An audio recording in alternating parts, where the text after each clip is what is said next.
people ask me, hey, what's the deal? Do you think this is going to pop off? Do you think something bad is coming? Do you think this? And my whole thing is like, man, everything I'm seeing starting, in 2016, when Trump came down that escalator, man, it has just been ratcheted up, to include, the Russia collusion story. Look at the language. Like, we have Krystal Ball here. I want to read all this, but yeah, please. DHS can break down your door in the middle of the night with no warrant, trash your apartment and all your belongings, zip tie your children, and drag you out into the street naked, throw you into a van, blah, blah, blah. They act with near total impunity. I mean, that's ratcheting things up. 100%. And she's supposed to be a moderate middle Democrat, right? And her show. And now she's fabricating what is going on with ICE. Fabricating that somehow that ICE is going into hundreds, if not thousands of families' homes and just destroying them and taking their kids and putting them in jail. This is what the narrative is. They lie constantly. That's what it is. Now, are there mistakes that made? Yeah, but if they arrest somebody that is here illegal, that has blown off time and time again, their date in court, they're still illegal. And they blew off a legal precedent to show up and prove why they're in the country. They blew that off. So again, what you're telling me is that it's okay if one group of people are illegal, but you're saying when people do something legally, that's illegal too, and that we should rise up and take down the system. And that's dictatorial.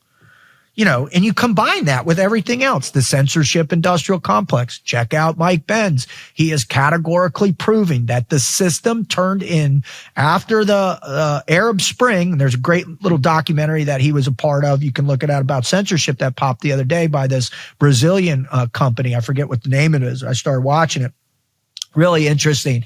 After the Arab Spring, and then the Maidan Revolution, our U.S. government said, hey, you know what? Let's just start trying to manipulate the public and the social consciousness of our own communities through the internet itself. So what they do, they went after Facebook, Instagram, Twitter, and they basically strong-armed them into creating a censorship industrial complex to what?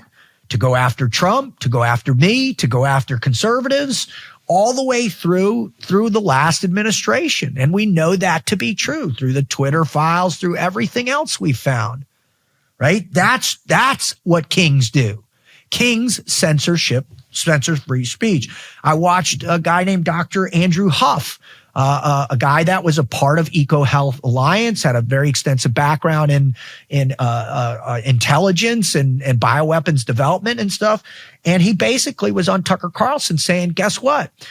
COVID-19 was designed and made by Americans, led by Fauci and a bunch of Barrick laboratories in the United States. And then they offshored it, moved it around, and it wound up in the Wuhan Institute of Virology, a Chinese bioweapons lab, and it escaped from there. And guess what? Nobody's been held accountable for that. How many people died as a result of COVID? What happened as a result of COVID? Guess what? We had mandatory vaccines. That's what kings do.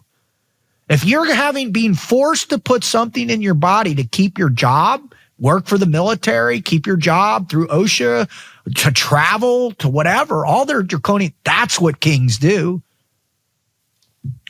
Go to BLM riots, Act Blue, go to 2020 election fraud. We haven't even begun to dive in that, to steal elections. That's what kings do, right? Right? How about January 6th? To wrongfully imprison and prosecute 1,800 people based on the fact that the FBI Director Wray lied when there were 287 known FBI agents or informants or people that worked in conjunction in the crowd that day inciting that violence. That's what kings do. That's an overthrow right there. 4 years we had this vegetable in office, and guess what? Who was signing the 8,000 pardons? And now we know that the auto pen, right? We had one of his main people who was operating the auto pen, who was constantly saying that Biden was the best he's ever been. He's the greatest he's ever seen. He met with him twice in 4 years. And that just came in the oversight investigation in this auto pen scandal. That's what kings do. How about the fact that the last head of Homeland Security, right? Alexander Mayorkas, the former head of HIAS, an international NGO that helps immigration, right? Asylum seekers, ran HHS and allowed 20 plus million people to stream into the United States. That's what kings do. That's an invasion. That's why we're facing what we're facing. That's why ICE agents are under threat all over this country, because the last administration basically broke our Constitution and allowed a fundamental shift in the makeup of our country in the hopes to do what? Flood all these conservative states with illegals, make them legal, right? Through one grand sweep of the auto pen, that executive order, guess what? They're all legal now, thereby changing the fabric of our democracy. They gerrymander all these different areas. That's what, all you got to do is look at New England. 40% of the vote of New England is Republican. There's not one single Republican representative in the entire area. Spain, New Hampshire, Vermont, Massachusetts, not one. That's what kings do.